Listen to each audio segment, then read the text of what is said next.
हमारे चाचा को फोन करके बुलाया गया। हमारे चाचा को कुछ पता नहीं था, वहाँ उन लोगों को, मेरे चाचा को गिर के लोगों ने मार दिया।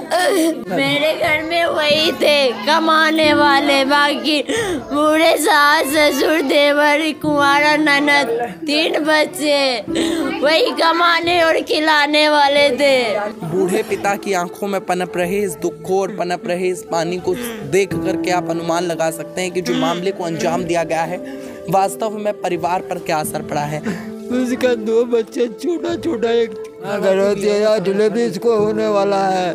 कोई कार्रवाई पुलिस ने नहीं करी। अगर करी होती तो आज ये दिन नहीं देखना होता। उसे अगर ये एक मर्डर करके गया, वो 7 महीने में बाहर आ गया, तो समझो पुलिस घूस ही खा रही है, पैसे खा रही है। बैंक साथी दे रहा है 50,000 रुपए तक कमाने का शानदार मौका, और वो भी बिना किसी इन्वेस्टमेंट के। आज ही बैंक साथी ऐप डाउनलोड करें। नमस्कार, इस वक्त आप देख रहे हैं झलको दिल्ली और मैं हूं आपके साथ हिमांशु मुदगल। अभी हम मौजूद हैं एक ऐसी जगह पर जो गंदगी के लिए तो जानी ही जाती है।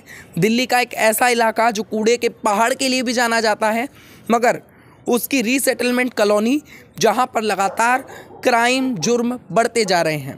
मामला शनिवार का बताया जा रहा है, जब शाम को हरेंद्र नाम के एक युवक की चाकू गोदकर राजेश शर्मा द्वारा हत्या कर दी गई। हरिंदर के घर में तनाव का माहौल बना हुआ है। उनकी एक बीवी है, उनके 2 बच्चे हैं और फिलहाल उनकी बीवी गर्भवती भी है। यानी आप सोचिए 3 बच्चों की जिम्मेदारी। इसके अलावा आपके बता दें कि उनकी 2 बहनें भी हैं, जिनमें से एक शादीशुदा है और एक की शादी नहीं हुई है। तो 2 बहनों की जिम्मेदारी, इन 2 जिम्मेदारियों को कौन निभाएगा? दिल्ली में बढ़ते जुर्मों के बीच मासूम लोगों की ज़िंदगी पर जो असर पड़ रहा है, उनकी ज़िंदगी को अब कौन संवारेगा, ये इस वक्त का सबसे बड़ा सवाल है। हम परिवार वालों के पास चलते हैं और उनसे बातचीत करके क्या कुछ पूरा मामला है जानने की कोशिश करते हैं। तो हरिंदर के भाई इस वक्त हमारे साथ मौजूद हैं। क्या नाम है आपका? चंदन वर्मा। मामला क्या था पूरा? मामला सर ये था कि मेरा भाई कमेटी वहाँ पे देने गया था।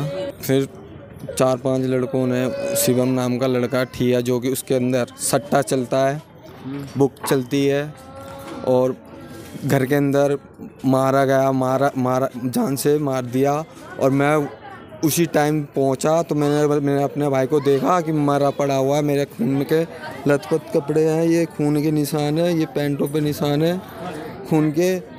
तो जैसे मेरे भाई को मारा है, अगर नहीं मार सका उसे शिवम को फांसी होनी चाहिए। आज मेरे 2 मर्डर मारे उसने, मेरे भाई को बताया जा रहा है और एक और आदमी को मारा है। क्या नाम बताया जा रहा है? शिवम नाम है। और शिवम का नाम राजेश बता रहे हैं मुझे। राजेश नहीं है, राजेश और शिवम मिल करके, इनका ग्रुप मिल करके घर में मारा है। अब हम धमकियां आ रही है, अब बोल रहे हैं मेरे बड़े वाले भाई को मार देंगे, मेरे को मार देंगे। अब जना सर बताओ मैं क्या करूं? घर से अब तो निकलना मुश्किल। मेरा भाई तो 8:30 बजे गया और कमेटी देने, मेरे को कौन देखेगा, बच्चों को कौन देखेगा? मैं काम पे जाऊंगा, कैसे संभालूंगा? मेरे को मार दे, कोई एक्शन लीजिए, कम से कम इन्हें फांसी की सज़ा दो दोनों को। पुलिस प्रशासन में कोई रिपोर्ट लिखवाई? हाँ, कोई कार्रवाई नहीं हुई थी। 7 महीने में मर्डर करके आ गया इंसान, पैसे पुलिस ही तो खा रही है। अब बताओ, फिर आगे फिर मार दिया, पैसे खा के फिर अब छोड़ देंगे। तो इसको फांसी मिलनी चाहिए शिवम को। किसको चक्कू मारा था? मेरे हाथ पे राजेश ने मारा था जब कंप्लेंट किया था। कितने टाँके लगे थे? ये लगे हैं 8-9 टाँके से ऊपर दे देते हैं। 10 टाँके मुझे दिखाई दे रहे हैं। ठीक है, सरकार से क्या मांग करते हैं? क्योंकि परिवार को चलाने के लिए आपको कुछ चाहिए होगा। हाँ, परिवार को चलाने के खर्चा अब जब तो चाहिए भाई साहब, कुछ ना कुछ तो चाहिए परिवार के लिए। अभी 2 बच्चे हैं, एक पेट में है, अब उनके लिए उनको कौन देखेगा? बूढ़ा बाप है। हालत देखिए, ये फादर हैं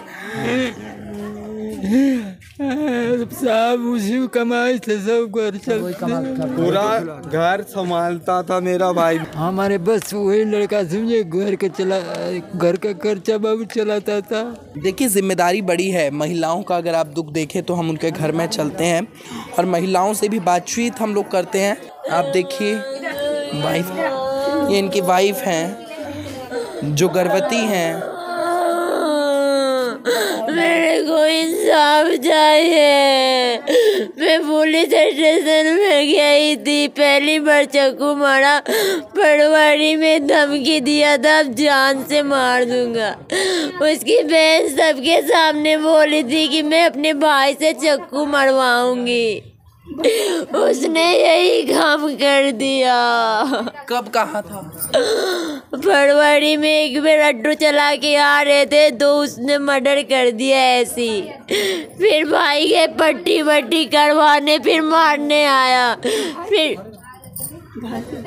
फिर मारने आए, फिर दोनों भाई डंडे से अपनी जान बचाने के लिए मारे थे।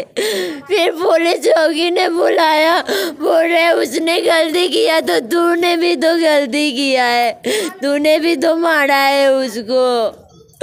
फिर उसकी बहन आई, धमकी दे करके गई, उसने मारा तो तूने बताया क्यों नहीं, तू मेरे भाई को क्यों मारा? देखिए, परिवार में जो एक कमाने वाला व्यक्ति था उसकी डेथ हो गई और उसका मर्डर कर दिया गया। अब इसके बाद परिवार वालों में ये सबसे बड़ा टेंशन का और असमंजस का माहौल बना हुआ है कि आखिर अब इनका पेट कौन पालेगा। छोटे छोटे बच्चे हैं, गर्भवती है महिला, दिखाएं मेरे कैमरा पर्सन, और फिर भी आंखों में आंसू है और दर्द भरी ये दास्तान इस परिवार की है।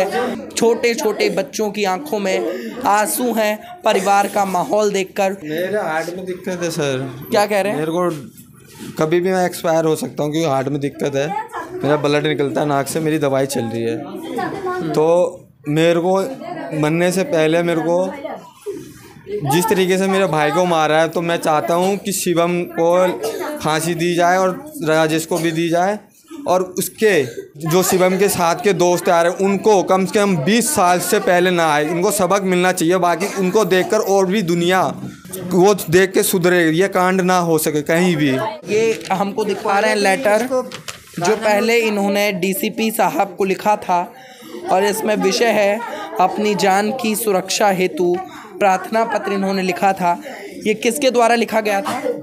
वही लिखा के गया था, हरेंद्र लिखाया था। तो पुलिस प्रशासन को सुरक्षा के लिए नोटिस लिखने के बावजूद उनकी डेथ हुई। पुलिस सुरक्षा नहीं कर पाई। बाकायदा इसकी रिसीविंग थाने से इनको मिली हुई है, इस रिसीविंग के बावजूद उनकी डेथ हो गई। मेरा दामाद था, वो मेरी पुत्री की शादी हुई है, मेरे छोटे छोटे दोनों बच्चे हैं उसका। वो आप लोग स्वयं देख सकते हैं कि उसका उम्र क्या है, उसका परवरिश कैसे होगा, उसका भविष्य कैसे सरकार तय करेगी। और जबकि स्वयं अपने को सुरक्षा की गुहार लगा चुका था, उस पर पहले भी हमला हुआ था और उसके बाद भी उसकी हत्या होती है। तो ये दिल्ली जो है तो ये भारत की राजधानी है, वो शहरों का शहर है और भारत का ये गौरव है वो, जिसमें नरेंद्र मोदी हमारे प्रधानमंत्री है, केजरीवाल जी मुख्यमंत्री है। ऐसे में हत्या होती है, सुरक्षा की कोच को भेजा जाता है, तो इसे और क्या व्हाट्सएप कर दो नंबर सेव करके हम कर सकते हैं। तो भलसवा जेजे कॉलोनी में हरिंदर हत्या केस जो है, उस केस के बारे में आपको बताऊं, यही वो घर है।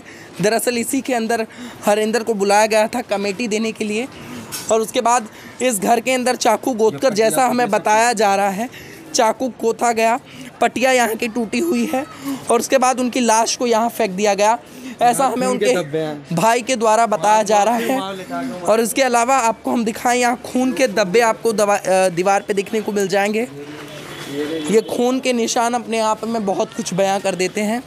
उसके बाद मैं आपको बताऊं कि अभी फ़िलहाल के लिए यहाँ पर ताला लगा हुआ है, इसको लॉक करके जो इसके अंदर रहते थे वो यहाँ से फ़रार हैं और उनको कुछ लोगों को पुलिस ने भी हिरासत में लिया हुआ है। इसके अलावा इनका कहना है अभी निरंतर इनको धमकियाँ आई जा रही हैं। इसी के साथ मैं हिमांशु, कैमरामैन सुमित के साथ, झलको दिल्ली, भलसवा डेयरी।